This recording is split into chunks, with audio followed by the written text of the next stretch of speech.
Welcome students. आज हमारे atomic structure की थर्ड क्लास है और आप ऑलमोस्ट जो बच्चे आज ये वीडियो देख रहे हो सबने ऑलरेडी अपनी फीस जमा करा दी है। कुछ बच्चे ऐसे भी हैं जो अभी सिर्फ यूट्यूब चैनल पे ही जो फ्री एसेस मिला हुआ है उसको देख रहे हैं।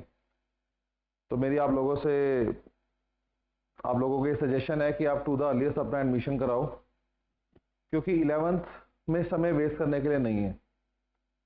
हम जैसे इंस्टीट्यूट आपको बहुत स्लो पढ़ाएंगे, तब भी आपको समझ में हिसाब से आएगा। आप इमेजिन करोगे तो हम कितना स्लो पढ़ाएंगे। लाइव क्लासेस देंगे, रोज दे रहे हैं, आपके सामने ही है। एक लिमिट होती है ब्रेन के समझने की। एकदम साइंस जो होती है वो बहुत एफर्ट मांगती है। तो जितना लेट आप करते जा रहे हो, इनफैक्ट जिन बच्चों ने ज्वाइन कर लिया, मैं आपको बोलूंगा प्लीज अपने दोस्तों यारों को भी समझाओ जो अभी सीबीएसई के रिजल्ट की वेट कर रहे हैं। यहां से एक महीने का मतलब है 10 जून के आसपास, 15 जून के आसपास, जब तक आपका रिजल्ट आएगा तब तक एटॉमिक स्ट्रक्चर हम खत्म कर चुके होंगे, which is huge, actually huge. उसके बाद फिर हम लोग बेसिक कॉन्सेप्ट कराएंगे। मेरा एम यही है कि फर्स्ट वीक ऑफ जुलाई से पहले, normally first week of July में मैक्सिमम 10th 11th क्लास शुरू होती हैं, उससे पहले हमारे कम से कम 2 चैप्टर खत्म हो चुके हों, ताकि आप स्कूल के एग्जाम में अच्छा कर सको। तो जिन लोगों ने अब तक ज्वाइन नहीं किया है, प्लीज पे योर फीस और आप लग जाओ पढ़ने में। और जो बाकी लोग जेएसआर में पढ़ रहे हैं, मैं आपको बोलूंगा कि कोई आपका दोस्त यार अगर 11th यहाँ ज्वाइन करना चाहता है तो प्लीज हमारे को रेफर करो आप, क्योंकि हम लोग, आपने देखा है, जेएसआर में ऐड नहीं करते एक्चुअली। तो अगर आपको लगता है कि मैं आपको ठीक पढ़ा रहा हूँ तो प्लीज रिकमेंड अस, क्योंकि we don't have any other way to reach the public. मैं नॉर्मली कभी चला नहीं हूँ ये ऐड सिस्टम में एक्चुअली। मुझे ये ज़्यादा अच्छा लगता है कि अच्छा पढ़ाया और उससे चेन बिल्डअप करी। तो आज शुरू करेंगे विद पेज नंबर 26। ये टॉपिक है, आसान टॉपिक है आज का, एटॉमिक नंबर और मास नंबर का। पेज 26 खाली है, एक बार अपने हाथ से लिखें। देखो, एटॉमिक नंबर का सिंबल जेड लिया जाता है। नंबर ऑफ प्रोटॉन्स, मैं हमेशा ये कहता हूं कि आप सिंपल सी बात याद करो, atomic number is equal to number of protons. Atomic number electron के भी बराबर हो सकता है, लेकिन फिर कंडीशन आ जाएगी कि न्यूट्रल एटम होना चाहिए, कोई आयन नहीं होना चाहिए, कैटायन नहीं होना चाहिए, एनायन नहीं होना चाहिए। तो atomic number is equal to number of proton, आसान बात है। तो atomic number is also equal to number of electron with a condition कि atom must be neutral. Then we have mass number. Mass number का symbol A होता है। It is number of neutron plus number of proton. देखा जाए तो ये mass number mass of nucleus माना जाएगा। आप आराम से सोच सकते हो, क्योंकि एटम में 3 लोग होते हैं, इलेक्ट्रॉन, प्रोटॉन और न्यूट्रॉन। इलेक्ट्रॉन का मास जो है ना वो बहुत ही कम होता है एक्चुअली। आपने नोटिस किया होगा कि जो प्रोटॉन होता है उसका मास है 10 की पावर -27 kg। ऑर्डर दे रहा हूं, न्यूट्रॉन का मास का भी ऑर्डर यही है। आपने नोटिस किया हो तो इलेक्ट्रॉन का मास होता है 10 की पावर -31 kg। हम सिर्फ पावर की बात कर रहे हैं। तो आप ये देख सकते हो कि इलेक्ट्रॉन का जो मास है वो 10,000 गुना कम है एज कंपेयर टू प्रोटॉन और न्यूट्रॉन। तो इलेक्ट्रॉन बहुत हल्के हैं, इसीलिए एटॉमिक मास, एटम के मास में इलेक्ट्रॉन के मास का कंट्रीब्यूशन इज नेग्लिजिबल। तभी कहते हैं कि mass number is number of neutron plus number of protons. तो ये मैं चाहता हूं कि आप ये लिख लो इस पेज पे। जब मैं लिखने के लिए कहता हूं तो मैंने आपको पहले बताया था कि वीडियो के 2 सिस्टम है। अब तक जो जेएसआर में बच्चों ने वीडियोस देखी हैं, पढ़ाई करी है, उसके 2 सिस्टम है। एक सिस्टम तो ये है कि आप मेरे साथ साथ लिखो, पॉज कर लिया, जब मैंने कहा ये लिख लो तो आपने पॉज कर लिया, तो वीडियो फिर एक बार ही देखनी पड़ेगी आपको। और एक सिस्टम ये होता है कि आप जो है पॉज नहीं करते और आप पहले एक बार सारी वीडियो देख लेते हो, फिर दोबारा एक बार वीडियो देखते हो, अब की बार नोट करते जाते हो। तो जैसे आपको अच्छा लगे, इट्स टाइम नाउ कि अपने आप को आप सेट कर लो कि आप कैसे पढ़ना चाहते हो। नेक्स्ट आ रहा है पेज नंबर 27। जेएसआर में आपको मैं बार बार ये समझाता हूं, जो बच्चे अभी भी फ्री एसेस लेके बैठे हुए हो। फ्री एसेस का मतलब ये होता है कि यूट्यूब चैनल पे तो कोई भी दे सकता है। पहली 6 क्लासेस, पहली 5 क्लासेस मैंने कहा था कि मैं यूट्यूब पे डालूंगा, क्योंकि हमारे अपने बच्चे भी वेबसाइट सीख रहे हैं, ऐप यूज करना सीख रहे हैं, किसी को दिक्कत ना आ जाए, इसलिए हम पहली 5 वीडियो हमने 12th की भी डाली थी, आपकी भी डालेंगे। इस पे कोई भी देख सकता है, लेकिन नोट्स होना बहुत जरूरी है। JSR में अगर पढ़ना है तो you need to have this booklet. आप देख रहे हो गीता है, एटॉमिक स्ट्रक्चर की 300 पेज की बुकलेट है। हम बुकलेट से ही पढ़ाते हैं, so it's very important you to have booklet. जिन्होंने ज्वाइन कर लिया है, अब तक उन्हें बुकलेट नहीं मिली है, तो आप PDF ही मंगवा सकते हो फॉर सम टाइम। हमने 50 पेज की एक PDF बनाई हुई है इनिशियल। और टू द अर्लिएस्ट या तो बुकलेट ले जाओ आके, या फिर कुरियर के लिए मनप्रीत या JK मैडम से कॉन्टेक्ट करो। पेज नंबर 27 लिखा हुआ है एटॉमिक नंबर का सिंबल Z होता है। It is number of protons present in the nucleus. Number of electron, अगर एटम न्यूट्रल है तो आयन नहीं होना चाहिए, कहने का मतलब है। एटॉमिक नंबर हाइड्रोजन से लेकर और जिंक तक का दिया हुआ है। इट इज वेरी इंपॉर्टेंट कि आप इसे याद करना शुरू कर दो। अपाहिज बच्चे कौन है? अपाहिज बच्चे वो हैं जिन्हें एटॉमिक नंबर नहीं आते, बड़ा गंदा लगता है। मैं अक्सर जब हम लोग एक लाइन बोलते हैं कि एक बार मैं शिरडी गया था, तो वहां मैंने एक कविता सुनी थी, बड़ी प्यारी लगी थी। उसका एक लाइन थी, क्या किया मन शिरडी आके जो साईं नाम ना चितारा। कि भाई आप इतनी दूर गए, शिरडी गए, आप इतना दूर है दिल्ली से, प्रभु से मिलने गए, प्रभु को ना याद करके हम फेसबुक पे लगे रहे, हम यहाँ वहां की बातों में लगे रहे, तो अच्छा ही लगता है एक्चुअली। क्या किया मन शिरडी आकर, ये थोड़ी हम अटैक करने गए थे। Feeling blessed with 5 others, feeling blessed from inside होना था। लोगों को क्या बताना मैं कहाँ गया हूँ।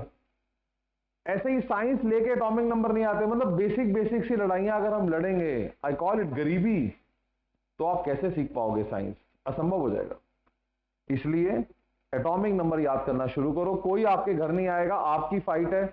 आपको पहले 20 आते हैं, बहुत अच्छा है, अगले 10 कर लो। 30 एटॉमिक नंबर तक 11th में याद होने चाहिए, ये मिनिमम रिक्वायरमेंट है। उसके आगे याद करना नहीं करना हम आगे बता देंगे, उसकी एक ट्रिक होती है। लेकिन 30 एटॉमिक नंबर तक तो हमेशा, मतलब मैं एटॉमिक नंबर 22 बोलूं, आप बोलो वेनेडियम, मैं एटॉमिक नंबर 24 बोलूं, आप बोलो क्रोमियम, उस हद तक आपको याद होना चाहिए। तो मैं आपको बोलूंगा 10 आज याद करो, 10 कल, 10 परसों, लग जाओ लाइन में। अपने घर में पढ़ाई करनी है तो आप एक नोटिस बोर्ड सा बनाओ। नोटिस बोर्ड नहीं है, कोई दीवार जिस पर टाइल लगी हो, वहां पे चिपका दो, एक पेज लो, चिपका दो, अपने आप को टारगेट दो, आज 10 याद करने हैं। और वो कैसे? सुबह 10, फिर दोपहर को पढ़ा, फिर शाम को पढ़ा, फिर रात को पढ़ा, एक बार लिख के देख लिया कि हाँ यार नाउ आई एम कंफर्टेबल। फिर नेक्स्ट डे अगर लग रहा है पिछला याद हो गया, पिछला एक बार रिवाइज किया, अगले 10, 21 से लेकर 30 अब तक आपने कम पढ़े हैं, उस पर टाइम ज्यादा लग सकता है, तो 3 दिन करके याद कर लो। एक हफ्ते में सब ये याद होने चाहिए।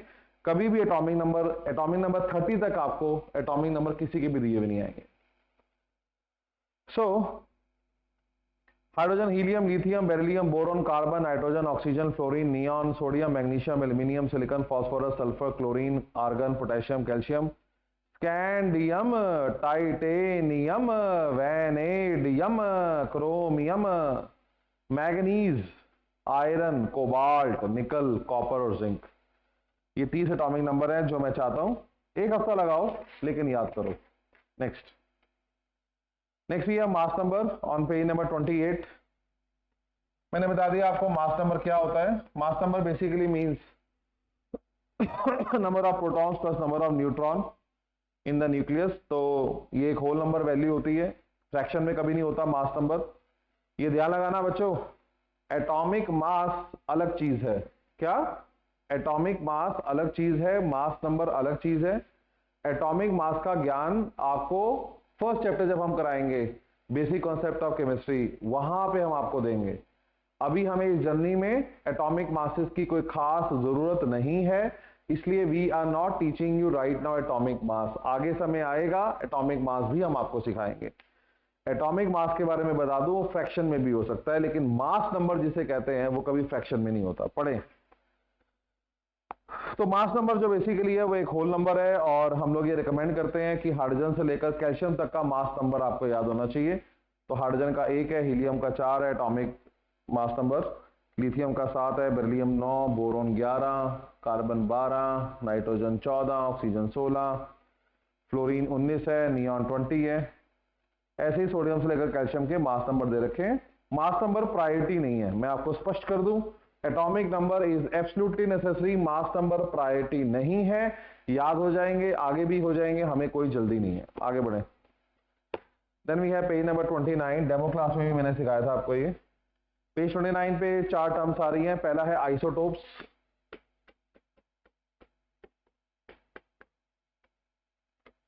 क्या याद करना है? Same atomic number, different mass number. तो सेम एटॉमिक नंबर हो, डिफरेंट मास नंबर हो, उन्हें आइसोटोप्स कहते हैं। जैसे कार्बन 12 और ये कार्बन 14। पीछे जब मैंने आपको बीटा डीके सिखाया था कि बीटा पार्टिकल लॉस हो जाता है, तब हमने इसका एग्जांपल आपको दिया था कि बीटा डीके के केस में ये हमें देखने को मिलता है। तो कार्बन का एक आइसोटोप है जिसका मास नंबर 14 है, तो वी टॉक अबाउट इट। तो इनका सेम एटॉमिक नंबर है बट डिफरेंट मास नंबर है। ऐसे ही एक फेमस एग्जांपल और भी है हाइड्रोजन के, जो ये 3 आइसोटोप्स हैं, हाइड्रोजन, ड्यूटीरियम एंड ट्राइटियम। आप देख सकते हो ये 3 आइसोटोप्स हैं हाइड्रोजन के। हाइड्रोजन के ये 3 प्रकार हैं नेचर में। हाइड्रोजन इन तीनों प्रकार में एग्जिस्ट करता है, जहां पे एटॉमिक नंबर सेम है और मास नंबर अलग अलग है। तो ये आप उतारोगे। नेक्स्ट डेफिनेशन आ रही है isobar.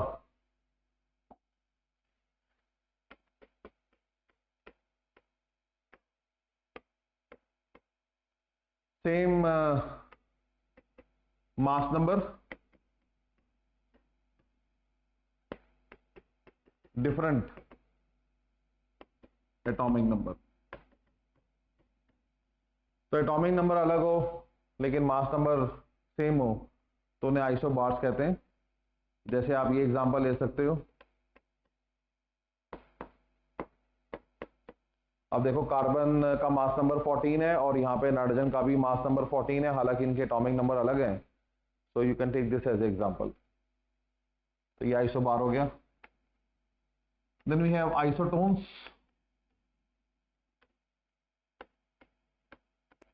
Same number of neutrons. तो जिनमें नंबर ऑफ न्यूट्रॉन सेम होते हैं उनको आइसोटोन्स कहते हैं। जैसे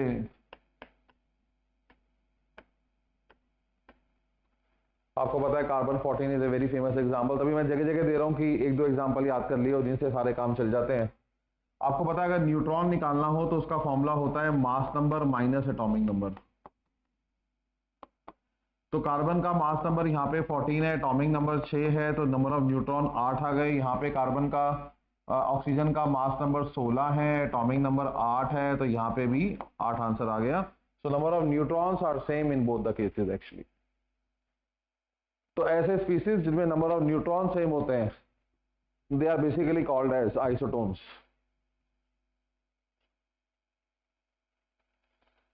दे आर कॉल्ड एज आइसोटोन्स।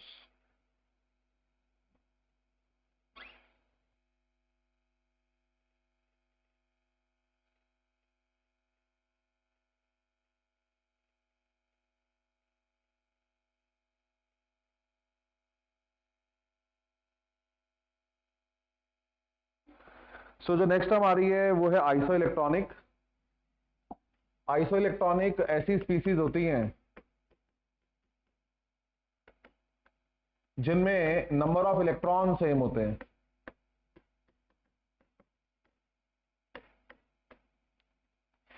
बहुत सारे एग्जांपल इसके लिए जा सकते हैं। मैं चंद एग्जांपल आपको दे रहा हूं, starting with nitrogen, oxygen, fluorine, neon, sodium, magnesium and aluminium. देखो नाइट्रोजन का एटॉमिक नंबर 7 है तो इसमें 7 इलेक्ट्रॉन है। 3 माइनस चार्ज का मतलब होता है 3 इलेक्ट्रॉन और आ गए, क्योंकि मैं हमेशा आपको सिखाता रहा, डेमो क्लास में भी हम बात कर चुके हैं कि नेगेटिव चार्ज आप पे कब आता है, जब आपके पास ज्यादा इलेक्ट्रॉन हो जाते हैं, जितने होने चाहिए उससे ज्यादा हो जाए।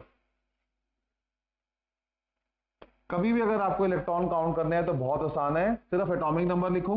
देखो कभी भी अगर आपको नंबर ऑफ इलेक्ट्रॉन काउंट करने हैं पहले एटॉमिक नंबर लिखो, तभी एटॉमिक नंबर कहा था याद होना जरूरी है। उसके बाद देखो कि चार्ज तो नहीं है, अगर माइनस चार्ज हो तो इलेक्ट्रॉन ऐड कर देने, जितना माइनस होगा उतने ऐड करने, और अगर प्लस चार्ज हो तो इलेक्ट्रॉन निकालने।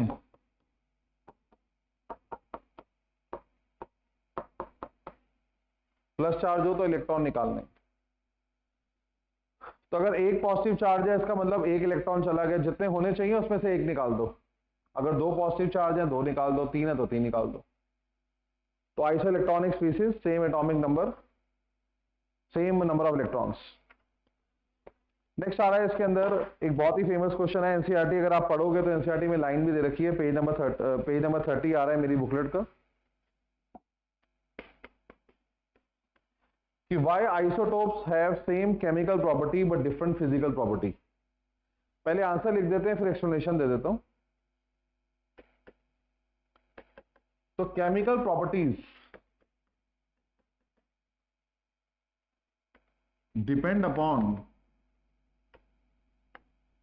number of electrons,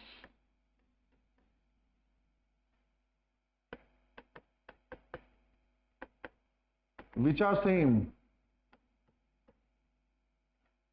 in case of isotopes। अभी आप बहुत छोटे हो, बिकॉज केमिकल बॉन्डिंग जब आएगा तब आपको केमिकल प्रॉपर्टी समझ में आना शुरू होंगे, लेकिन एक ऊपर से समझाएं, अगर एक छोटी सी बात शुरू करें तो केमिकल प्रॉपर्टी डिपेंड करती है नंबर ऑफ इलेक्ट्रॉन्स पे। अगर दो स्पीसीज में नंबर ऑफ इलेक्ट्रॉन सेम है तो they are going to show same chemical property. जैसे बात बड़ी आसान है, आपने ये सीखा हुआ है कि कार्बन अगर ऑक्सीजन से रिएक्ट करेगी तो कार्बन डाइऑक्साइड बनेगी ना, this is chemical property. Chemical reactions are chemical property, कोई बड़ी बात नहीं है, समझ में आपको आता है। अब ध्यान लगाना, कार्बन चाहे यहां पे 12 एटॉमिक मास नंबर वाली हो या 14 मास नंबर वाली हो, बनना यही है। कार्बन के दो आइसोटोप थे C12 एंड C14। अगर C12 कार्बन जिसका मास नंबर 12 है, अगर वो जलेगा तो भी CO2 बनेगी, और अगर जिसका मास नंबर 14 है वो जलेगा तो भी CO2 बनेगी, और फॉर्मूला सेम रहेगा। आपको क्या देखना है, फॉर्मूला विल रिमेन सेम, फॉर्मूले में चेंज नहीं आएगा, इट विल रिमेन सेम। इसे कहते हैं केमिकल प्रॉपर्टी सेम है। ऐसा नहीं है कि C14 जब जलती है तो CO3 बनाती है या CO4 बनाती है, ऐसा नहीं होता। So chemical property basically means chemical reaction, so they are going to show same chemical reaction, ये हम कहना चाहते हैं। तो ये तो हो गया जी केमिकल प्रॉपर्टी का। अब फिजिकल प्रॉपर्टी मैं ही लिख देता हूं, चलो। Physical properties depend on mass number. क्यों, सब आगे सीख जाओगे जैसे जैसे पढ़ाई करते जाएंगे। Which are different in case of isotopes. आपको पता है आइसोटोप में मास नंबर अलग अलग होता है। अगर मास नंबर अलग अलग होगा तो ऑब्वियसली फिजिकल प्रॉपर्टी जो है वो डिफरेंट वैल्यूज शो करेंगी। सो अगर हम लोग स्पीड की बात करें, जैसे स्पीड एक फिजिकल प्रॉपर्टी है, जैसे मोबिलिटी कहते हैं। मैं आपको बोलूं कि हाइड्रोजन के 3 आइसोटोप हैं, इनमें रेस लगी, संडे का दिन था, उन्होंने कहा चलो रेस लगाते हैं, दौड़ लगाते हैं। बच्चे जाते हैं ना पार्कों में, दौड़ लगाते हैं, पेरेंट्स के साथ बड़ों के साथ खेल करते हैं। तो ये 3 भाई चले गए हैं रेस लगाने के। तुम्हें क्या लगता है कौन तेज भागने वाला है? 30 सेकेंड सोचो।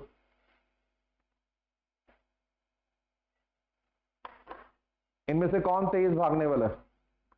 तो ऑब्वियसली बात है कि हमारा हाइड्रोजन तेज भागेगा, बिकॉज ये मोटा है, जिसका मास नंबर ज्यादा है वो मोटा है, और मोटा आदमी तो सांस फूल जाएगी उसकी। तो अगर हम स्पीड की बात करें तो स्पीड फिजिकल प्रॉपर्टी है, मेल्टिंग पॉइंट फिजिकल प्रॉपर्टी है, बॉइलिंग पॉइंट फिजिकल प्रॉपर्टी है। अभी तो आपको पढ़ना, अभी तो सफर शुरू हुआ है।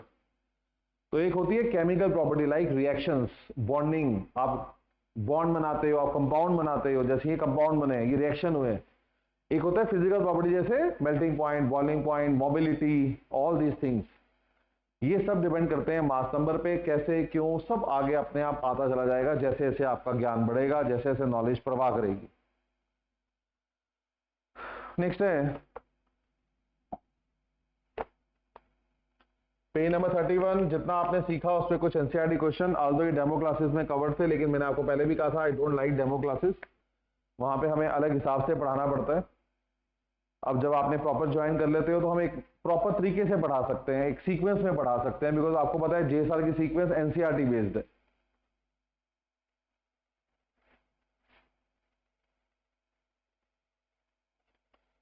तो शुरू करते हैं इसमें।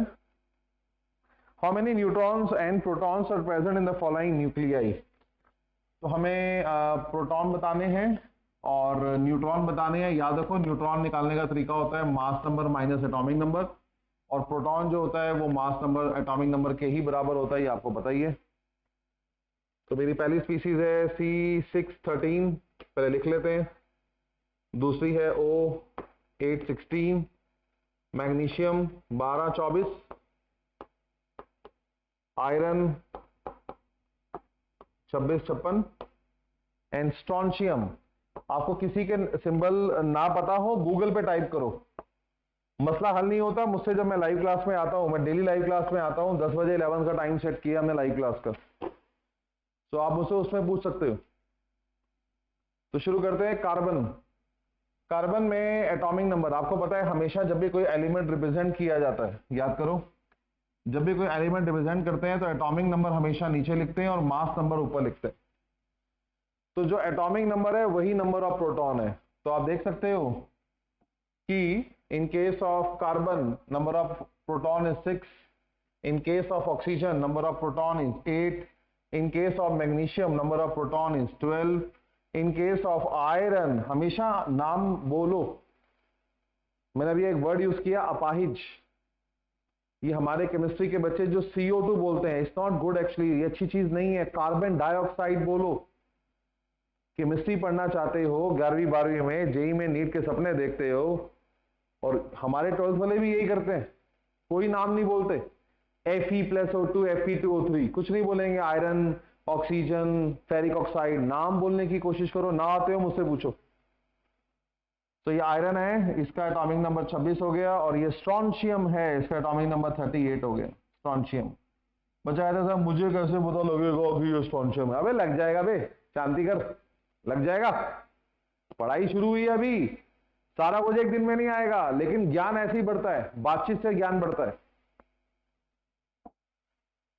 हाँ जी, अब बात करते हैं नंबर ऑफ न्यूट्रॉन निकालने की। न्यूट्रॉन निकालने के लिए क्या करना है बच्चों, बोलो। एटॉमिक मास नंबर में से एटॉमिक नंबर माइनस कर दो। तो मास नंबर है 16, एटॉमिक नंबर है 8, न्यूट्रॉन आ गए 8। मास नंबर है 24, एटॉमिक नंबर है 12, आंसर आ गया 12। मास नंबर है 56, एटॉमिक नंबर है 26, आंसर आ गया 30। मास नंबर है 88, एटॉमिक नंबर है 38, आंसर आ गया 50। ये आपके पास है जी, ये इस क्वेश्चन का आंसर है।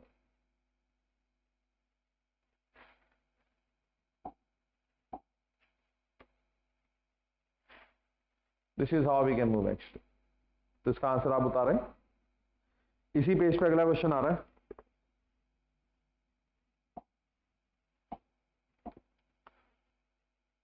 एनसीईआरटी टेक्स्ट बुक क्वेश्चन है 2.4। क्वेश्चन कहता है right the symbol for the atom. तो पहला जो एटम है उसका एटॉमिक नंबर 17 है। एटॉमिक नंबर 17 क्लोरीन का होता है।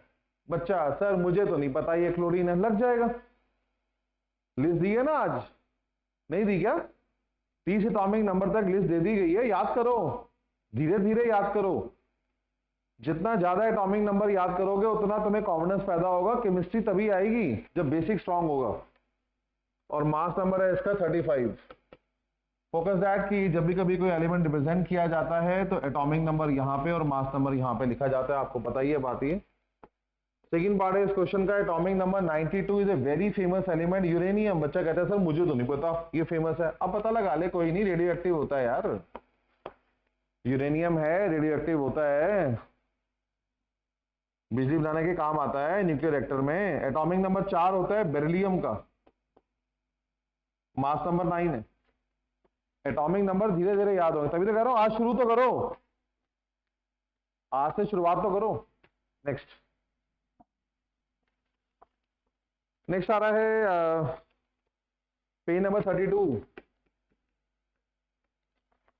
एनसीईआरटी क्वेश्चन आ रहा है find number of electrons in H2 plus H2 and O2 plus.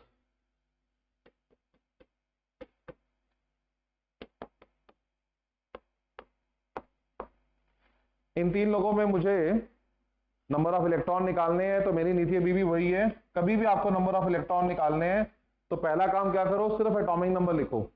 यहां पे कितने हाइड्रोजन है, 2, और दोनों का एटॉमिक नंबर 1 होता है। यहां पे कितने हाइड्रोजन है, 2, दोनों का एटॉमिक नंबर 1 होता है। यहां पे कितने ऑक्सीजन है, 2, और दोनों का एटॉमिक नंबर 8 होता है। तो 2 ऑक्सीजन है, दोनों का एटॉमिक नंबर 8 है, atomic number he number of electrons होते हैं, इलेक्ट्रॉन हो गए 16।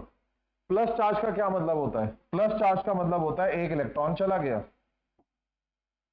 प्लस चार्ज का मतलब होता है एक इलेक्ट्रॉन चला गया, तो -1 कर दिया, आंसर आ गया 1।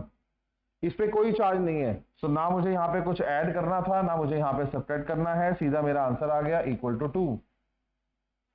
यहां पे अगेन प्लस चार्ज आ रहा है, इसका मतलब है मुझे एक इलेक्ट्रॉन निकालना होगा यहां से। सो एक इलेक्ट्रॉन निकाल देगा, ये 16 बन रहे थे, एक चला जाएगा तो 15 आ जाएंगे। कोई कॉम्प्लिकेशन नहीं है, मन में कोई दुविधाएं नहीं रखनी, अननेसेसरी के प्रेशर नहीं खाने, दुनिया का सबसे आसान काम कर रहे हो। Next, page number 33।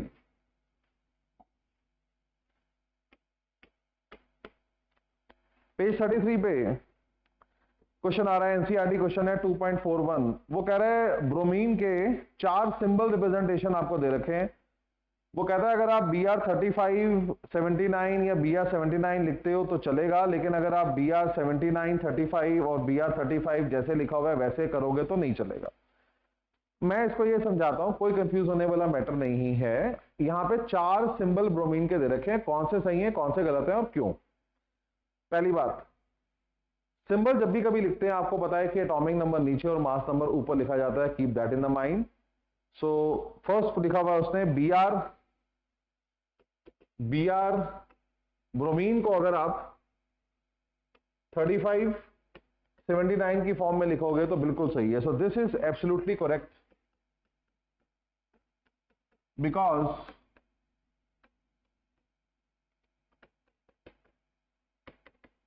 Atomic number Z and mass number A की जो करेक्ट रिप्रेजेंटेशन है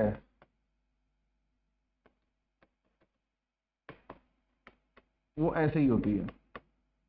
इसीलिए ब्रोमीन को, जिसका एटॉमिक नंबर 35 है और मास नंबर 79 है, वो ऐसे लिखना इज एब्सोल्युटली करेक्ट। उसने ये भी लिखा हुआ है कि अगर आप ब्रोमीन को सिर्फ ऐसे लिखते हो तो भी चलेगा। कई बच्चे इस बात पे बुरा मान जाते हैं, बच्चे कहते हैं नहीं सर ये तो सही नहीं है क्योंकि सर देखो इसने एटॉमिक नंबर नहीं लिखा। नहीं बेटे, अभी आपको ये क्वेश्चन ऐसा है जो लाइव क्लासेस में बहुत डिस्कस होने वाला है, बिकॉज हर बच्चा इसको एक बार में पकड़ता नहीं है एक्चुअली क्वेश्चन को। मुझे सुनना, अगर आपको एटॉमिक सिंबल पता है ना तो एटॉमिक नंबर लिखना जरूरी नहीं होता, क्योंकि एक एलिमेंट का एक ही एटॉमिक नंबर पॉसिबल है। आप हाइड्रोजन किसको कहते हो, आप हाइड्रोजन उसको कहते हो जिसका एटॉमिक नंबर 1 है, चाहे मास नंबर 1 हो, चाहे मास नंबर 2 हो, चाहे मास नंबर 3 हो, रहेगा वो हाइड्रोजन ही। मेरी बात को सुनो, एलिमेंट की पहचान एटॉमिक नंबर से होती है, मास नंबर से नहीं होती है। एक एलिमेंट के अलग अलग मास नंबर हो सकते हैं पर तब भी रहेगा वो वही एलिमेंट। तभी हम कहते हैं कि कार्बन C6 14 भी कार्बन है और कार्बन C6 12 भी कार्बन है, क्योंकि 12 या 14 मास नंबर इज नॉट पहचान ऑफ ए एलिमेंट। एलिमेंट की पहचान एटॉमिक नंबर से होती है, क्योंकि यहां पे ब्रोमीन लिख दिया गया है। You know who is bromine, कौन है ब्रोमीन? ब्रोमीन एक ऐसा एलिमेंट है जिसका एटॉमिक नंबर 35 है। तो चाहे आप एटॉमिक नंबर 35 लिखो चाहे आप मत लिखो, अगर आपने ब्रोमीन लिख दी है तो इट इज ऑब्वियस, ये ऑब्वियस है कि इसका एटॉमिक नंबर 35 ही होगा, क्योंकि ब्रोमीन की डेफिनेशन यही है। Who is sodium, you know who is sodium? Na symbol किसके लिए यूज किया जा सकता है? जिसमें 11 प्रोटॉन हो, जिसका एटॉमिक नंबर 11 हो। मास नंबर पहचान नहीं है बच्चों, ध्यान से सुनो। So this is also correct because if symbol of element is given, आपको दे रखा है जैसे bromine, then atomic number need not to be mentioned. तो एटॉमिक नंबर मेंशन करना जरूरी नहीं है, करोगे तो भी ठीक है, नहीं करोगे तो भी ठीक है। एटॉमिक नंबर लिखे ना लिखे होने से कुछ फर्क नहीं पड़ना, क्योंकि ब्रोमीन अगर लिख दिया तो बात स्पष्ट हो गई। Bromine is element with atomic number 35, so atomic number 35 वो किसी का हो ही नहीं सकता। तो अगर सिंबल लिख दिया, एटॉमिक नंबर लिखना जरूरी नहीं है। इसको आपको नोट करना होगा बच्चों। Third, Br 7935, this is wrong because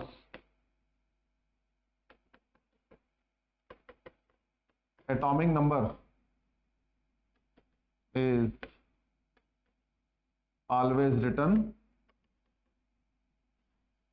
at the bottom and mass number at the top of symbol.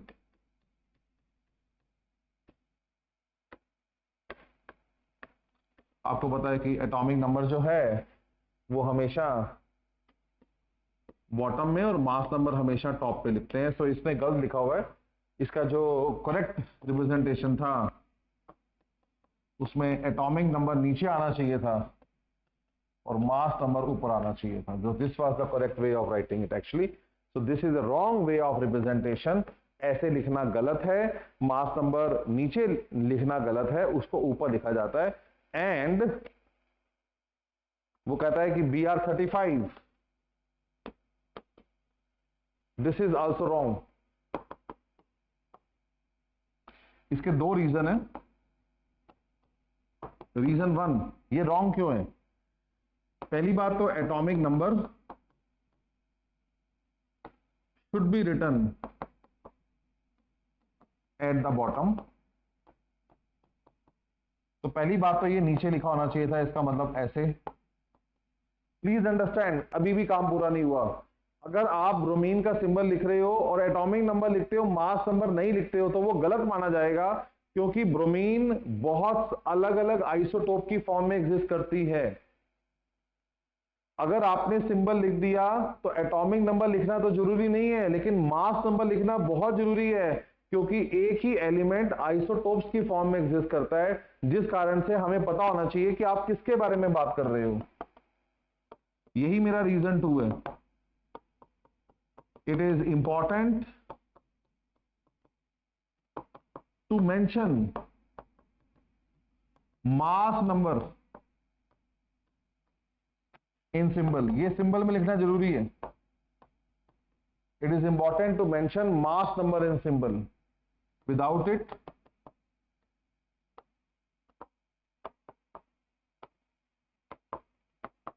Representation is incomplete. अब ब्रोमीन के कई सारे आइसोटोप्स होते हैं।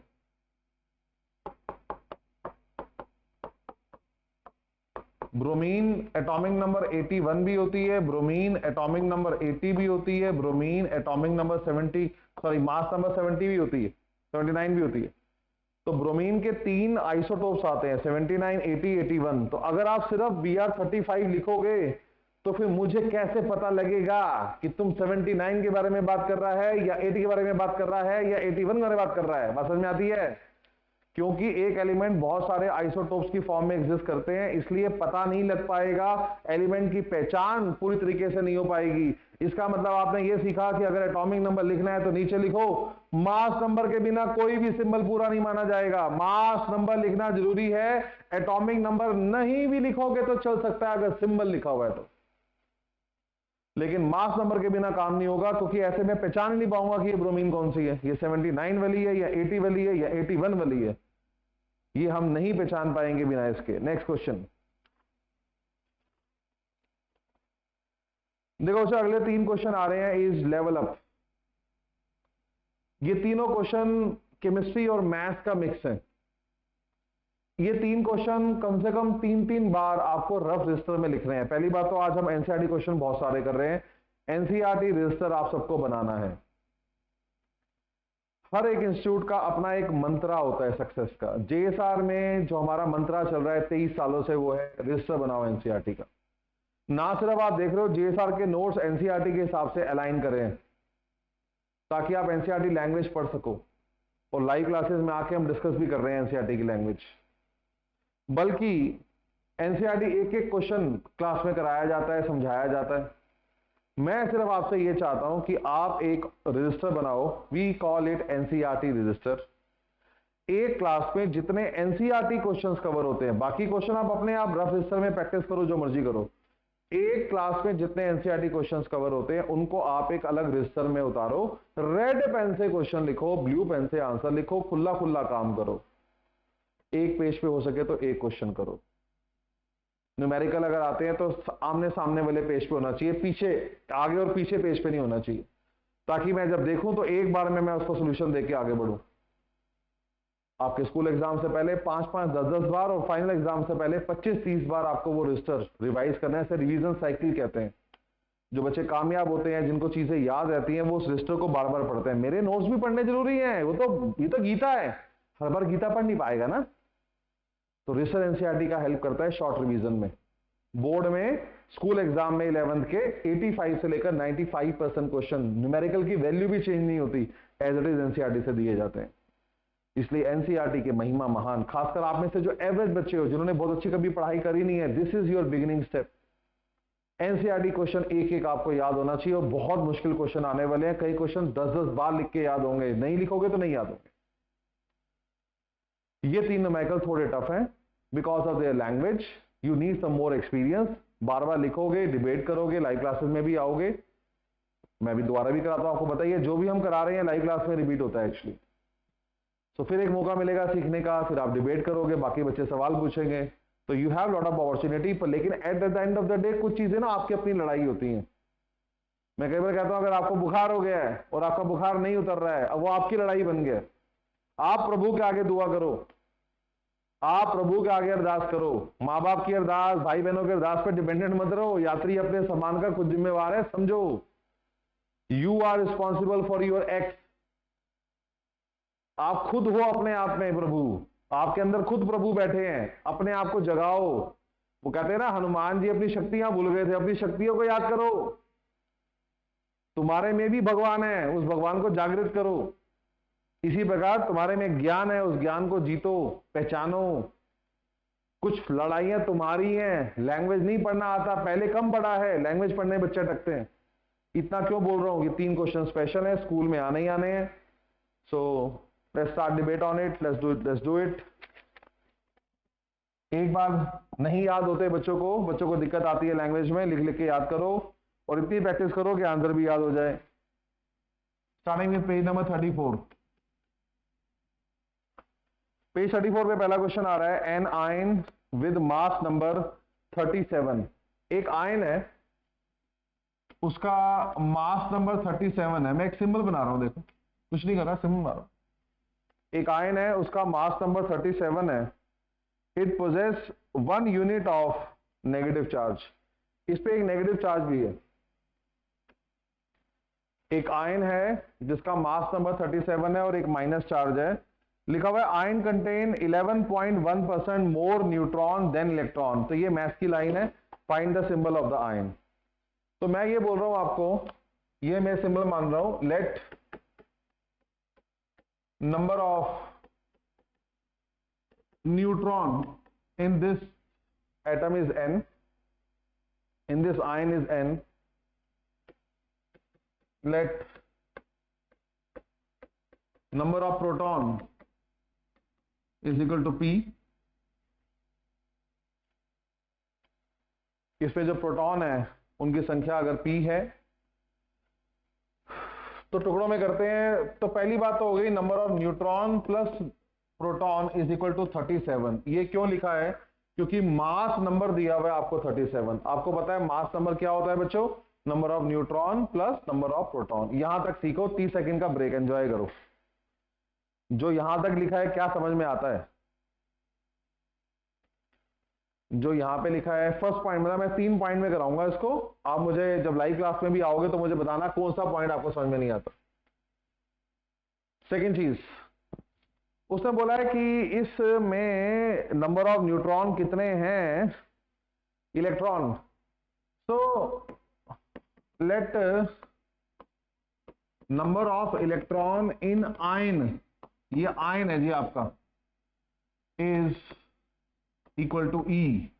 अगर मैं कहता हूं इसमें नंबर ऑफ इलेक्ट्रॉन्स ई के बराबर है, तो क्वेश्चन क्या कहता है? Now read language, read question. Question आपसे कहता है इसमें न्यूट्रॉन कितने हैं। पढ़े जी। If the ion contain 11.1% more neutron than electron. Hindi नहीं आता बच्चों को समझ, बार बार पढ़ना, लिख के देखना, याद करना। न्यूट्रॉन कितने हैं, जितने इसमें इलेक्ट्रॉन है उसका 11.1% ज्यादा। जितने इसमें इलेक्ट्रॉन है उसका 11.1% और, मतलब अगर इस आयन में इलेक्ट्रॉन ई है तो 11.1%। क्या आपको पता है what is percentage? Something out of 100। Percentage हटाने के लिए 100 से डिवाइड करते हैं। क्या आपको ये बात पता है? तो इसको अगर हम सॉल्व करेंगे तो ये आ जाएगा 1.11 ई। ये करना सॉल्व, एलसीएम ले लेना, 100 को यहां मल्टीप्लाई कर लेना, मैथ्स लगा लेना। तभी कह रहा हूं मैथ्स ले लो और दिमाग लगाओ। ये मैथ्स है, केमिस्ट्री नहीं है। इसको एलसीएम देना आता है ना, 100 यहां चला जाएगा, ऐड करके डिवाइड कर देना। तो इस आयन में इलेक्ट्रॉन की संख्या अगर ई है तो क्वेश्चन कहता है कि न्यूट्रॉन कितने हैं। जवाब, जितने इलेक्ट्रॉन है उसके 11.1% और। तो number of neutron is 1.111 E. Third, proton कितने हैं इसके अंदर? क्या हम नंबर ऑफ प्रोटॉन निकाल सकते हैं? बिल्कुल निकाल सकते हैं इलेक्ट्रॉन के रिस्पेक्ट में। देखो यहां पे चार्ज -1 है। चार्ज माइनस का मतलब है एक इलेक्ट्रॉन फालतू है। वैसे एटम में आपको याद है जितने इलेक्ट्रॉन होते हैं उतने ही प्रोटॉन होते हैं। बोलो, एटम में जितने इलेक्ट्रॉन होते हैं उतने ही प्रोटॉन होते हैं। ऐसे में एटम न्यूट्रल होता है, जितने इलेक्ट्रॉन है उतने प्रोटॉन है, तो एटम क्या होता है? न्यूट्रल। लेकिन इस केस में क्या है? इस केस में माइनस चार्ज है। इसका मतलब ये हुआ इसमें इलेक्ट्रॉन जो है प्रोटॉन से एक ज्यादा है, तो इसका मतलब प्रोटॉन की संख्या है नंबर ऑफ इलेक्ट्रॉन -1। इसका मतलब अगर इसके अंदर 20 प्रोटॉन हैं तो इलेक्ट्रॉन 21 है। इसके अंदर अगर 30 प्रोटॉन हैं तो इलेक्ट्रॉन 31 है। जितने भी प्रोटॉन हैं उससे एक ज्यादा इलेक्ट्रॉन है, रिवर्स, जितने इलेक्ट्रॉन है उससे एक कम प्रोटॉन है। तो मैंने क्या किया है, यहां पे न्यूट्रॉन को भी इलेक्ट्रॉन की संख्या की टर्म्स में एक्सप्रेस कर लिया और प्रोटॉन को भी इलेक्ट्रॉन की संख्या में एक्सप्रेस। तो ये मैंने बोला मैं इसे 3 पॉइंट्स में करता हूं। ऑब्वियसली आज की शाम की क्लास इस पे बीतने वाली है, ये सेकंड थर्ड समझा दो। मैं समझाता रहूंगा लेकिन मैं कुछ नया नहीं समझा पाऊंगा। ये आपकी फाइट है, लड़ना आपको ही पड़ेगा इस क्लास को, क्योंकि अब हम टाइमिंग चेंज कर रहे हैं, आपको ज्यादा समय देंगे क्लास देखने का, उसके बाद लाइव क्लास हो रही है। सो आप लड़ते रहो, मेरे से कुछ नया नहीं सीख पाओगे, मैं आपको पक्की बात बता सकता हूं। तो ये फाइट आपकी है, इसको लड़ो। ये 3 पॉइंट अगर आप लिख लेते हो, इसके बाद का रास्ता फिर आसान है। Number of neutron plus proton was 37। Neutron की संख्या है 1.111 ई। इलेक्ट्रॉन की संख्या, प्रोटॉन की संख्या है E-1। इसको अगर हम सॉल्व करते हैं तो इलेक्ट्रॉन की संख्या 18 आ जाएगी। इसका मतलब जो हमारा आयन है उसमें 18 इलेक्ट्रॉन है। अब मैं जानना चाहता हूं कि इसका एटॉमिक नंबर कितना है। एटॉमिक नंबर होते हैं नंबर ऑफ प्रोटॉन्स, और नंबर ऑफ प्रोटॉन्स हैं E-1। इसका मतलब 18 - 1 दैट इज 17। एटॉमिक नंबर 17 क्या आपको पता है किसका है? ये तो क्लोरीन का एटॉमिक नंबर है, इसका सिंबल Cl होता है। इसका मतलब राइट रिप्रेजेंटेशन क्या रही? क्लोरीन 17, 35, चार्ज -1 ऐसे। तो ये इसका करेक्ट रिप्रेजेंटेशन है।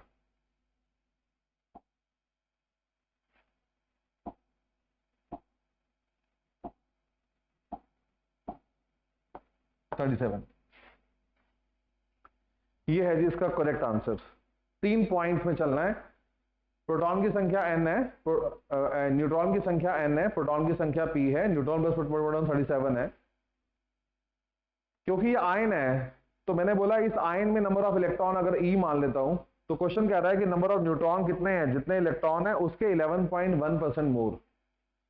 यहां से न्यूट्रॉन और इलेक्ट्रॉन में रिलेशनशिप आ जाएगी। ऐसे ही atomic number is number of proton, क्योंकि ये एक एनाइन है, एनाइन में इलेक्ट्रॉन की संख्या प्रोटॉन से ज्यादा होती है। जितना नेगेटिव चार्ज होगा मतलब उतने इलेक्ट्रॉन ज्यादा हैं प्रोटॉन के मुकाबले। तो प्रोटॉन कितने हैं, जितने इलेक्ट्रॉन है उससे एक कम। तो मैंने न्यूट्रॉन प्रोटॉन को नंबर ऑफ इलेक्ट्रॉन में एक्सप्रेस कर लिया, वैल्यूज डाली, सॉल्व करेंगे, बाकी मैथ्स है। अच्छी बात क्या है, ऐसे 3 क्वेश्चन है और हम सारे करा रहे हैं आपको। यही मजा है जीएसआर में, एनसीईआरटी कराएंगे आपको, ऐसी जो आपने कभी देखी नहीं, कभी सुनी नहीं। नेक्स्ट, मैं ये मानता हूं हर क्वेश्चन मौका रहेगा टॉपिक और समझने का। Page 35, an element has a mass number 81। एक एलिमेंट का मास नंबर 81 है और आगे कह रहा है इसमें 31.7% मोर न्यूट्रॉन है एज कंपेयर टू प्रोटॉन। तो पहला पॉइंट मानता हूं, let number of protons is equal to P, let number of neutrons is equal to N. तो क्या आप इस बात को एग्री करोगे कि number of neutron plus proton 81 है, क्योंकि neutron plus proton mass number होता है और मास नंबर 81 है। 30 सेकेंड आपके पास। क्या ये समझ में आया, क्या बात बनी, क्या यहां तक समझ में आ रहा है क्या? सेकेंड पॉइंट पढ़ें, न्यूट्रॉन कितने हैं, 31.7% more as compared to proton. So read language, read question. Question कुछ कह रहा है, सुन रहा है क्या? सुन रहा है तू? न्यूट्रॉन कितने हैं, जितने प्रोटॉन हैं उससे 31.7% ज्यादा। तो अगर प्रोटॉन पी हैं, और मैथ्स कर दूं सॉल्व, ये लो। तो ये मत कहना मैथ्स नहीं सिखाया था, हालांकि मेरा एरिया है नहीं जी। ये आ गया 137 पॉइंट पी बाय 100। ये कराने में आया नहीं एक्चुअली, मुझसे ये एक्सपेक्ट भी मत करना, मैं इस बात पे बहुत चिढ़ता हूं एक्चुअली। मैथ्स आपकी फाइट है, वो आपको ही लड़नी है बच्चों। हमारे सिखाने थोड़ी, आपको डिवीजन थोड़ी सिखाएंगे, आपको मल्टीप्लाई डिवाइड थोड़ी सिखा पाएंगे बेटे। लड़ो, लड़ाई है ये। इसलिए जब व्हाट्सएप पे टाइम वेस्ट कर रहे होते हो, यूट्यूब पे गंदी वीडियो देख रहे होते हो, सोचते हो कि माँ बाप तो हमें देख नहीं रहे हैं, जागो, सब देख रहा है तुम्हें, भगवान देख रहा है तुम्हें, तुम्हारी बुद्धि भ्रष्ट हो रही है। आज देखो कैसी गरीबी है ये कि डिवीजन में लड़ाई हो रही है। देखो हम तो यहाँ पे साइंस सीखने आए हैं और हम यहाँ पे लड़ रहे हैं कि हमें तो समझ में नहीं आ रहा है डिवाइड कैसे करते हैं। You need to work hard, हार मत मानो, लड़ो। मैं हमेशा बच्चों से कहता हूं यूनिट्स में फाइट करो, लड़ो। तो यहां 2 पॉइंट ही काफी है जी, इसी से काम चल रहा है, क्योंकि ये उसके मुकाबले आसान क्वेश्चन था। अब आते हैं मुद्दे पे। क्वेश्चन में कहा गया था न्यूट्रॉन प्लस प्रोटॉन की संख्या 81 है, न्यूट्रॉन की संख्या 1.317 पी है और प्रोटॉन की संख्या तो पी है, ये 2.317 पी बन गया। पी निकालने के लिए मुझे इसे डिवाइड करना होगा। मैं ये करके लिख के खुश नहीं हूं, लेकिन मैं इसके इसमें लिख रहा हूं। यहां से जब हम प्रोटॉन निकालेंगे तो उनकी संख्या आ जाएगी जी 35। प्रोटॉन की संख्या आ जाएगी 35।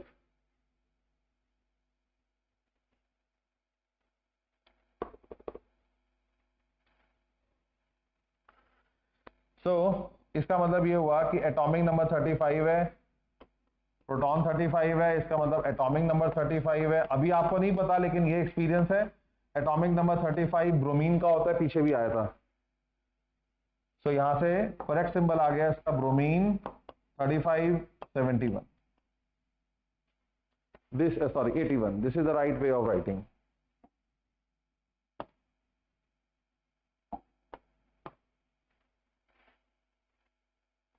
ये सॉल्यूशन है जी। अगला क्वेश्चन आ रहा है, लगभग सेम प्रकार का क्वेश्चन है, सेम काइंड में जा रहा है। पेज नंबर 36 पे लास्ट क्वेश्चन है इसी कैटेगरी का। कैटेगरी मतलब जो फॉर्मेट आप देख रहे हो, एक आयन है आपकी बार with mass number 56।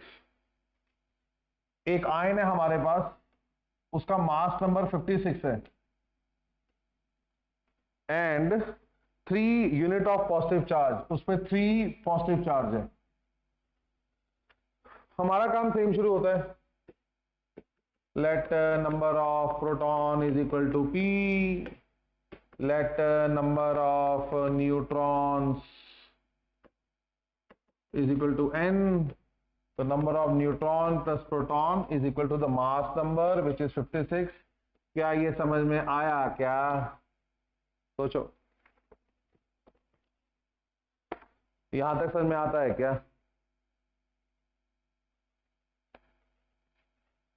so let number of electrons in ion, ये आयन है, इज इक्वल टू ई, ये एटम में इलेक्ट्रॉन नहीं ले रहा मैं, आयन में इलेक्ट्रॉन ले रहा हूं।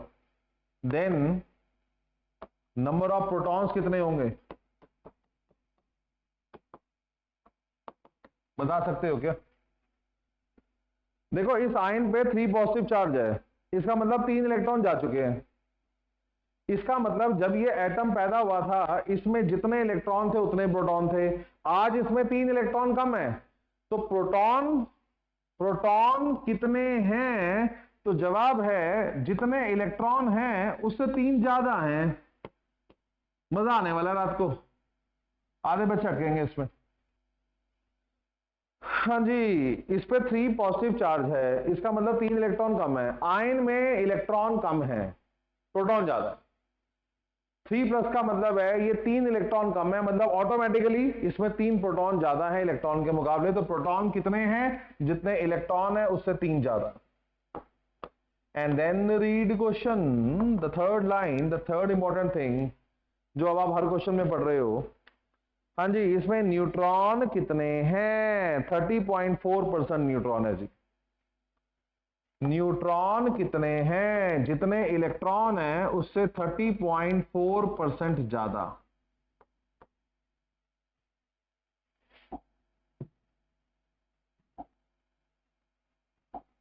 न्यूट्रॉन कितने हैं? जितने इलेक्ट्रॉन हैं उससे 30.4% ज्यादा।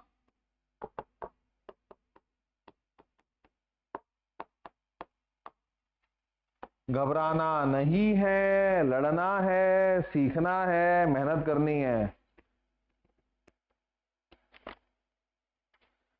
तो ये आ गया 1.304।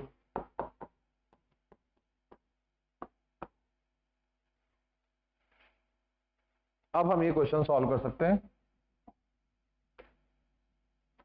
देखो क्वेश्चन सॉल्व यहीं से होता है कि न्यूट्रॉन प्लस प्रोटॉन की संख्या 56। अब तीसरा क्वेश्चन है तो एक्सपीरियंस ले लो। न्यूट्रॉन कितने हैं? 1.304 ई। प्रोटॉन कितने हैं? E plus 3 is equal to 56। बाकी मैथ्स है, इसको अपने आप सॉल्व करना। यहां से इलेक्ट्रॉन की संख्या सॉल्व करके निकलेगी 23 अप्रोक्सीमेटली। इलेक्ट्रॉन आते ही आपका एक ही काम रहता है, नंबर ऑफ प्रोटॉन चेक करना, क्योंकि number of proton atomic number है, वही एलिमेंट की पहचान है और वो है E प्लस 3। इसका मतलब ये हुआ एटॉमिक नंबर हो गया 23 प्लस 3 26। क्या आपको पता है एटॉमिक नंबर 56 किसका है? 26 की तरह किसका है? आयरन का। आयरन का सिंबल Fe होता है। इसका मतलब इसका जो करेक्ट रिप्रेजेंटेशन है वो है Fe। एटॉमिक नंबर 26 नीचे, 56 इंच का सीना ऊपर, and there is a 3 positive charge, क्योंकि ये आयन है इसलिए इस पे चार्ज भी है। हो, ये आंसर है जी इसका। तो ये 3 क्वेश्चन थे एक प्रकार के, वेरी इंपॉर्टेंट। ये 3 क्वेश्चन है एक प्रकार के and they are very important.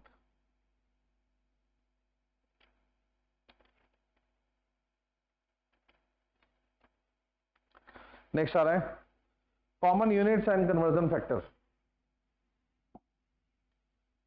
देखो, हमारी केमिस्ट्री में हम लोग बड़े प्रैक्टिकल लोग हैं। हम लोग ऐसा यूनिट हर जगह फॉलो नहीं करते। आप खुद एक बात सोचो, अगर आपको डिस्टेंस निकालने हैं दो सिटी के बीच में, तो क्या आप मिलीमीटर में लिखोगे, सेंटीमीटर, मीटर? किस में लिखते हैं? किलोमीटर में, क्योंकि डिस्टेंस ज्यादा है। एट द सेम टाइम अगर हमें धरती से चांद तक की दूरी मेजर करनी है तो फिर हम लाइट ईयर यूज करते हैं। तो साइंस में common units, common sense and common units का बहुत चलन है एक्चुअली। तो ये मैं आपको अवेयर करवा रहा हूं, इसको धीरे धीरे याद करें। पेज नंबर 37 पे आके आप खड़े हो। Common unit and conversion factor. 1 metre में 100 सेंटीमीटर होते हैं, नहीं पता तो पता लगा लो। 1 किलोमीटर में 1000 मीटर होते हैं। 1 डेसीमीटर में 10⁻⁻1 मीटर होते हैं। 1 सेंटीमीटर में 10⁻2 मीटर होते हैं। धीरे धीरे याद होगा। Millimetre 10⁻3 metre. माइक्रोमीटर, इसका सिंबल देखो कैसे लिखा हुआ है। माइक्रोमीटर में 10⁻6 मीटर होते हैं। नैनो, नैना, नैनोमीटर 10⁻9 मीटर। एंगस्ट्रॉम बहुत ही फेमस, एटम का रेडियस आप इसी चैप्टर में आगे जाके देखोगे। एंगस्ट्रॉम नाम का साइंटिस्ट था, उसने ये यूनिट दी थी। इसे एंगस्ट्रॉम कहते हैं, एंगस्ट्रॉम। एक के ऊपर एक गोला लगा के लिखते हैं। ये -10 मीटर के बराबर होता है।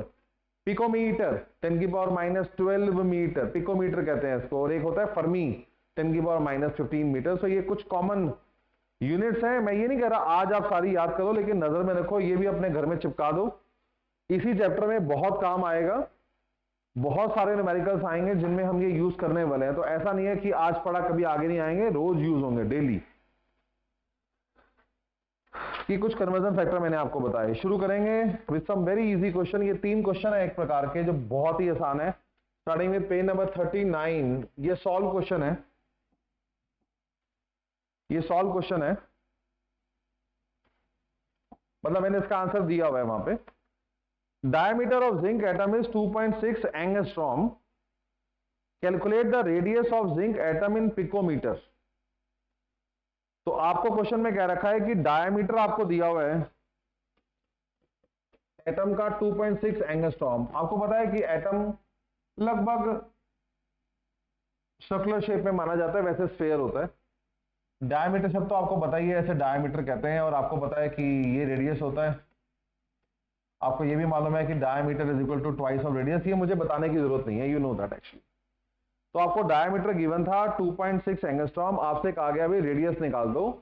कुछ भी मुश्किल नहीं था। Diameter is twice of radius, सबको पता है। रेडियस हो गया डायमीटर का आधा, 2.6 का आधा हो गया 1.3। आंसर आ गया एंगस्ट्रॉम में। कह रहा है पिकोमीटर में चाहिए मुझे। तो ये बच्चों को मुसीबत लगती है। जो बच्चे हमारे पढ़ाई में वीक होते हैं उनको ये बहुत मुश्किल लगता है। और आप अभी, आपकी आज तीसरी क्लास है। अगर आपने साइंस में सरवाइव करना है, फिजिक्स में और केमिस्ट्री में, यूनिट्स एंड डायमेंशन में आपको पकड़ बनानी होगी। इसके लिए मेरा एक ही वर्ड है, वो है लड़ो। अब बता कहता किससे मैं सड़क पे लोगों को मारना शुरू कर दूं? नहीं, मारना नहीं है, अपने आप से लड़ कि भाई ये सीखना है मुझे। आधा घंटा लग जाए, 1 घंटा लग जाए, जब तक दिमाग में खुद बत्ती ना जले।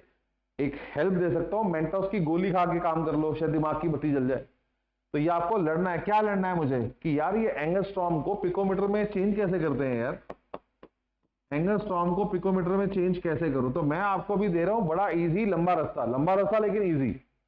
मैं ये कहता हूं, देख तेरा रेडियस था 1.3 एंगस्ट्रॉम। पहला काम कर, इसको मीटर में चेंज कर दे।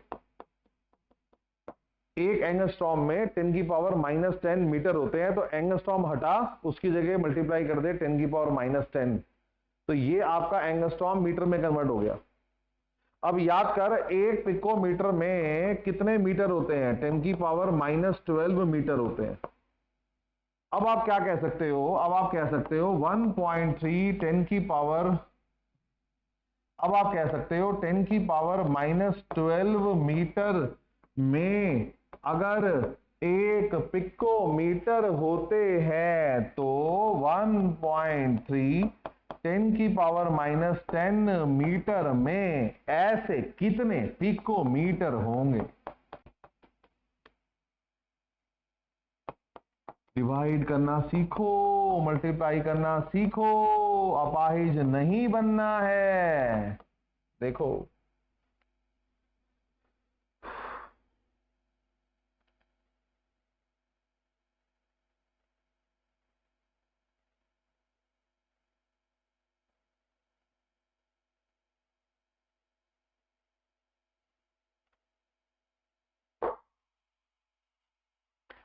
ए बार आपको दोबारा लेना पड़ेगा, वहां पे डायमीटर निकाल के छोड़ दिया, रेडियस निकाला नहीं हुआ। तो मैं आपको सुझाव दूंगा कि आप प्लीज एक बार ये दोबारा लिख लो, वो आपके लिए ज्यादा सही रहेगा। मैं तो बोलता हूँ ये सारा क्वेश्चन जो मैं लिखवा रहा हूँ इसका आंसर दोबारा लिख लो, सॉल्व पढ़ो ही मत, सॉल्व को काट दो, उसमें काफी गलतियां दिख रही हैं मुझे यहाँ से। आप सॉल्व को काट दो भी, मैं ना सॉल्व क्वेश्चन देता नहीं एनसीईआरटी के, मुझे रहता है कि एक एक क्वेश्चन आपके हाथ से सॉल्व करा दूं। जस्ट नजर मेरी गई है तो मुझे दिख रहा है कि उसमें काफी कैलकुलेशन में मिस्टेक है। आप उस क्वेश्चन को काट के, आपके पास जगह तो है ही, यहाँ पे बहुत सारा पेज खाली है, आराम से लिख लेना। दोबारा समझा रहा हूँ ये पार्ट। डायमीटर एटम का 2.6 एंगस्ट्रॉम था, हमें रेडियस निकालना था। यहां तक कोई दिक्कत नहीं थी कि रेडियस आधा होता है, तो 1.3 एंगस्ट्रॉम आंसर आ रहा है, कोई प्रॉब्लम नहीं है। प्रॉब्लम इसने ऐसे कर दी, उसने कहा भाई अब आप एंगस्ट्रॉम को पिकोमीटर में चेंज करो। बच्चा कह रहा है मैं कैसे करूं? तो बेटा देखो, पहले ये बताना चाहिए कि एंगस्ट्रॉम में 10⁻⁻10 मीटर होते हैं, इसको हटा के इसको मैंने मीटर में कन्वर्ट किया। दूसरी बात बताना चाहिए कि एक पिकोमीटर में 10⁻12 मीटर होते हैं। तो क्या बोलेंगे, 10⁻12 metre is equal to 1 picometre, तो इतने metre is equal to how many picometre. इसको सॉल्व करेंगे, यहां पे पिकोमीटर में आंसर आ जाएगा। तो 130 पिकोमीटर आंसर आ गया।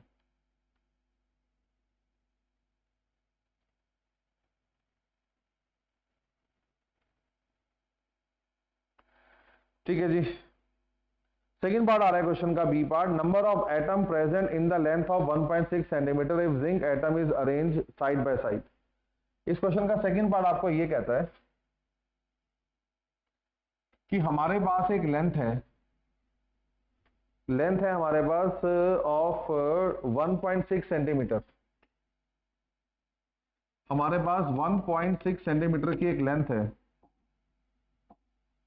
और उसमें हम इन एटम्स को चिपका के लिख रहे हैं। इस लेंथ में हम एटम को चिपकाना शुरू करते हैं ऐसे। तो कह रहा है आप ये बताओ कि इस लेंथ में कितने एटम्स को एक साथ जोड़ के इस लेंथ तक चिपका चिपका के अरेंज किया जा सकता है। ध्यान रखो, हर एटम, एक एटम कितनी लेंथ ऑक्यूपाई करता है इक्वल टू द डायमीटर। आप देख रहे हो, एक एटम कितनी लेंथ ऑक्यूपाई करता है इक्वल टू डायमीटर, क्योंकि यहां से लेकर और यहां तक, दिस इज 1 डायमीटर, फिर यहां से लेकर यहां तक, तो एक एटम कितनी लेंथ ऑक्यूपाई कर रहा है इक्वल टू द डायमीटर। हमें बताना है कि 1.6 सेंटीमीटर में ऐसे कितने एटम हम अरेंज कर पाएंगे। तो आपको जो डायमीटर दिया हुआ था क्वेश्चन में वो था 2.6 एंगस्ट्रॉम। ध्यान लगाओ, ये सेंटीमीटर में है और ये एंगस्ट्रॉम में है। आपको दोनों को सेम यूनिट में लेके आना पड़ेगा। यूनिट सेम कैसे करते हैं आओ देख लो। एक एंगस्ट्रॉम में 10⁻⁻10 मीटर होते हैं, एक मीटर में 100 सेंटीमीटर होते हैं। इसका मतलब ये होता है बच्चों कि मीटर को हटा के वहां पे 100 सेंटीमीटर मल्टीप्लाई कर दो। आप देखो, ये चीजें अगर आपको नहीं आती आप खतरे में हो। इसके लिए आपको बहुत मेहनत करनी है। मतलब मैं ये कह सकता हूं JSR is the only institute जो यूनिट सिखाता है। इतनी सारी मैं मेहनत करता हूं, इतना सारा सॉल्व कोई टीचर नहीं करेगा। हम लोग फिर भी फाइट कर रहे हैं कि आप सीखो, इसके बाद भी सीख जाओ तो गनीमत है। हनुमान जी को प्रसाद चढ़ा के आ जाना। ये देखो, एक एंगस्ट्रॉम में 10⁻⁻10 मीटर होते हैं, एक मीटर में 100 सेंटीमीटर होते हैं। यहां से मीटर हटाओ, 100 सेंटीमीटर मल्टीप्लाई कर दो, नाउ इट बिकम 10⁻⁸ सेंटीमीटर। तो एक एंगस्ट्रॉम को सेंटीमीटर में चेंज कर लिया। हमारा डायमीटर कितना था 2.6 एंगस्ट्रॉम, उसको हमने अब सेंटीमीटर में चेंज कर दिया 10⁻⁸। तो angstrom is equal to 10⁻⁸ centimetre. तो हम डायमीटर को सेंटीमीटर में लाए। क्यों लाए हैं? क्योंकि जो टोटल लेंथ है वो भी सेंटीमीटर में। दोनों की यूनिट सेम होना जरूरी है। अब लास्ट स्टेप में क्या बोलेंगे हम लोग, देखो लास्ट स्टेप में हम ये बोलेंगे कि 2.6 into 10⁻⁸ centimetre length is occupied by 1 atom 2.6 10 की पावर -8 सेंटीमीटर लेंथ। ये देखो बच्चों, ये रही, ये है 2.8 10 की power -8 centimetre length. This is occupied by one atom. तो फिर 1.6 centimetre length, 1.6 centimetre length will be occupied by 1.6 centimetre length कितने लोग ऑक्यूपाई करेंगे? It is 1.6 divide by 2.6। अब ये आता है, ये इतना मैथ आता है कि नहीं आता? इसको सॉल्व करोगे और यहां से आंसर आ जाएगा 6.92 10 की पावर 7। इसका मतलब आपको समझ में यह आ रहा है कि बेसिकली आपको पहले यूनिट ठीक करनी पड़ेगी। तो क्वेश्चन के दो पार्ट थे। पहले पार्ट में रेडियस पूछा था, वो एक अलग यूनिट में था, देखो, तो आपको ये उतारना पड़ेगा फिर से। वैसे सेकंड पार्ट मैंने वहां पे ठीक किया हुआ है, तो बी पार्ट अगर आप नहीं भी छेड़ोगे तो चल जाएगा। सेकंड पार्ट मैंने ठीक किया हुआ है वहां पे, फर्स्ट पार्ट में वहां पे दिक्कत थी।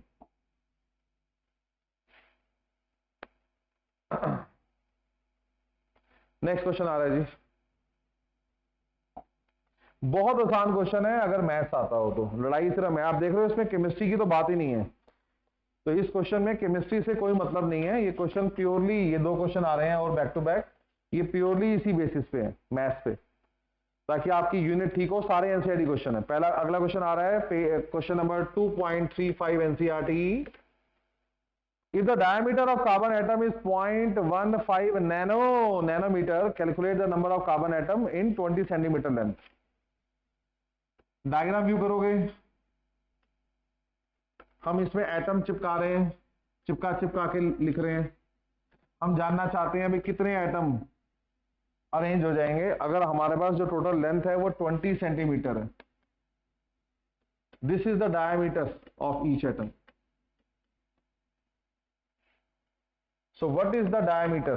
क्वेश्चन में क्या गिवन है? Diameter is 0.15 nanometre. This is nanometre. Now problem क्या है? प्रॉब्लम है जी, ये सेंटीमीटर में है, ये नैनोमीटर में है, तो नैनोमीटर को पहले सेंटी में चेंज करो। कैसे करेंगे? आराम से करो। एक नैनोमीटर में 10 की पावर -9 मीटर होते हैं, देखो, तो नैनोमीटर हटा दूंगा, मल्टीप्लाई कर दूंगा 10 की पावर -9। उसके बाद एक मीटर में 100 सेंटीमीटर होते हैं, तो यहां से मीटर हटा दूंगा, उसकी जगह पे सेंटीमीटर मल्टीप्लाई कर दूंगा। तो आप देखो, पहले मैंने नैनोमीटर हटाया, 10 की पावर -9 मीटर लिखा, फिर मीटर हटाया, सेंटीमीटर में कन्वर्ट कर लिया उसको। तो इसको अगर आप सॉल्व करो तो ये आ गया 15 इंटू 10 की पावर -9 सेंटीमीटर। तो जो डायमीटर हमारा 0.15 नैनोमीटर था, उसको हमने 15 इंटू 10 की पावर -9 सेंटीमीटर कर दिया। ठीक है, ठीक है। अब क्या करना है? अब हमने कहना है 15 इंटू 10 की power -9 centimetre length is occupied by one atom. तो फिर 20 centimetre length is occupied by how many atoms? इसको सॉल्व करेंगे और यहां से आंसर आ जाएगा 1.33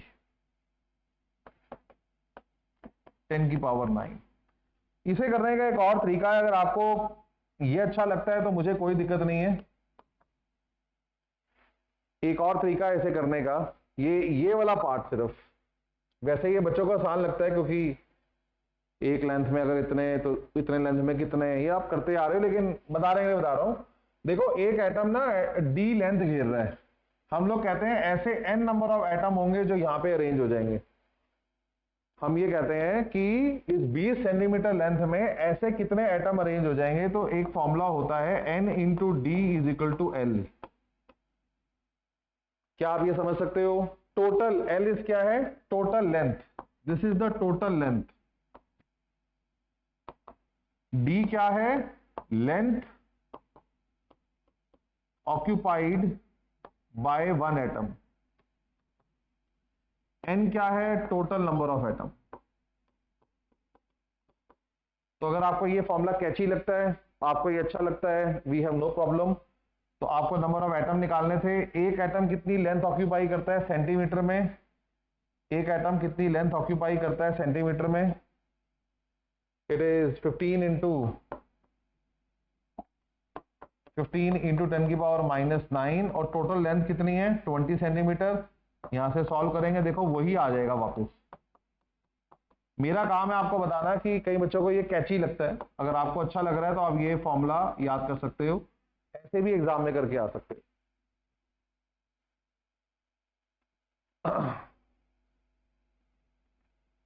नेक्स्ट,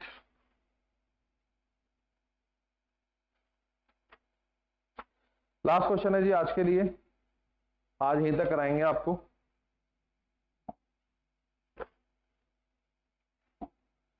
क्योंकि आज 2-3 हैवी वेट क्वेश्चन आ चुके हैं ऑलरेडी, और ये भी यूनिट डायमेंशन भी आप लोगों को टाइम लगना है सीखने में, तो I am giving you good time. यही फायदा है अर्ली स्टार्ट करने का। तभी मैंने बोला है कि 15 से 20 क्लासेस एटॉमिक स्ट्रक्चर में लगा के चल रहे हैं हम लोग, कि आपको आराम आराम से सिखा सकें। तेज भी पढ़ाएंगे, कोई ऑप्शन नहीं रहेगा हमारे पास, लेकिन क्योंकि आप बहुत सारे नए कॉन्सेप्ट एक दिन में सीखोगे, तो ये ऑनलाइन क्लासेस का फायदा है कि हम स्पीड कंट्रोल कर सकते हैं। तो ये लास्ट क्वेश्चन है, एक बार फिर से मौका है आपके पास इसको सीखने का। वही फॉर्मेट है, तीसरा क्वेश्चन। तभी मैं कहता हूं एनसीईआरटी में ये हर क्वेश्चन एक मौका होगा आपके पास सीखने का। तो जो टोटल लेंथ है हमारे पास वो है 2.4 सेंटीमीटर, और वो आपसे कह रहा है कि कितने एटम्स, 2 इंटू 10 की power 8 atoms line by line चिपका के इस लेंथ में हमने रख दिए। वो कह रहा है find the radius of atom. आपको एटम का रेडियस निकालना है। इस क्वेश्चन को अगर मैं फॉर्मूले से करूं तो n is the number of atoms जो हम अरेंज करते हैं, उनकी संख्या आपको दे रखी है बच्चों। l is the total length जो आपको दे रखी है, और आपको याद है d is the diameter, it is the length occupied by one atom, it is the diameter of the atom. हमें रेडियस निकालना है, बट हमें उसकी कोई जल्दी नहीं है। सबसे पहले हम डायामीटर निकालेंगे। ये क्वेश्चन मैं इस फॉर्मूले से कर रहा हूं, n into D is equal to L. एक एटम अगर d जगह ऑक्यूपाई करता है तो n एटम कितनी जगह ऑक्यूपाई करेंगे? nd, और टोटल लेंथ इज l। यहां से d निकल जाएगा l by n। Total length occupied है 2.4 सेंटीमीटर, और नंबर ऑफ एटम्स है हमारे पास 2 इंटू 10 की पावर 8। तो यहां से हमारा डायमीटर सेंटीमीटर में आ जाएगा 1.2 10 की पावर 8 सेंटीमीटर। हमको रेडियस निकालना था। आपको पता है रेडियस डायमीटर का आधा होता है, कोई प्रॉब्लम नहीं है, आसान है। देखो यहां तक 0.6 10 की पावर 8, ये आपका आंसर आ गया डायमीटर का। 0.6 इंटू 10 की power -8 centimetre is the diameter of the atom. एक एक्स्ट्रा प्रैक्टिस के लिए 0.6 इंटू 10 की पावर -8 सेंटीमीटर। आओ आपको प्रैक्टिस कराने के लिए let's change it into nanometre. कोई सवाल पूछा नहीं है, उसने वहां पे कहा नहीं है। क्लास खत्म करने से पहले एक बार मैं आपको रिवीजन करवाता हूं, कोशिश दोबारा करता हूं। इसको आप सेंटीमीटर में नैनोमीटर में कैसे चेंज कर सकते हो? तो एक नैनोमीटर में याद यही करना कि -9 मीटर होते हैं, और 1 मीटर में 100 सेंटीमीटर होते हैं। तो नैनोमीटर को सेंटीमीटर में चेंज कर लिया, और फिर क्या बोला? 10 की power -7 centimetre is equal to 1 nanometre. तो 0.6 इंटू 10 की पावर -8 सेंटीमीटर में कितने नैनोमीटर होंगे, वो हमें निकालना। तो ये सॉल्व करोगे तो आ जाएगा 0.06 नैनोमीटर। और कोशिश करें, इसी को चेंज करें। चलो एंगस्ट्रॉम में चेंज करते हैं। तो बोलो फिर मेरे साथ, एक एंगस्ट्रॉम में 10 की पावर -10 मीटर होते हैं। 1 मीटर में 100 सेंटीमीटर होते हैं, तो ये 10 की पावर -6 सेंटीमीटर आ जाएगा। अरे रुक जा, अरे रुक जा,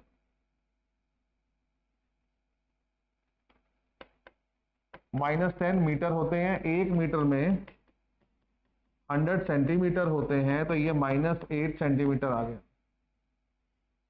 ठीक है, अब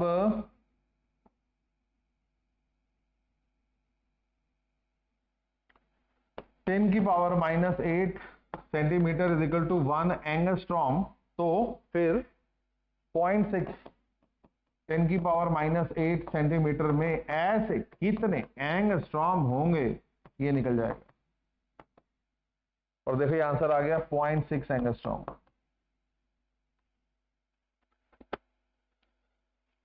इसी को चेंज करते हैं पिकोमीटर में। बच्चा कहता है ये क्यों करा रहे हो? मम्मी के पास जाना है, घर जाना है, मम्मा के पास जाना है। अबे रुक जा, बैठ जा। JSR आया, सिखा के छोड़ेंगे तेरे को आज। सवाल में कुछ भी नहीं कहा गया है, मैं आपको बता रहा हूं। How can we change centimetre into nano, centimetre into एंगी, सेंटीमीटर इंटू पिकी। बोलो जी, एक पिकोमीटर में 10 की पावर -12 मीटर होते हैं, 1 मीटर में 100 सेंटीमीटर होते हैं, 10 की पावर -10 सेंटीमीटर हो गया पिकोमीटर। तो 10 की पावर -10 सेंटीमीटर में अगर 1 पिकोमीटर होते हैं तो बताओ 0.6 इंटू 10 की पावर -8 सेंटीमीटर में कितने कितने प्रतिशत भारतीय ये मानते हैं? 0.6 इंटू 10 की पावर -8 डिवाइड बाय, अरे डिवाइड बाय 10 की पावर -10, तो ये आ गया 0.6 इंटू 100, इसका मतलब 60 पिकोमीटर।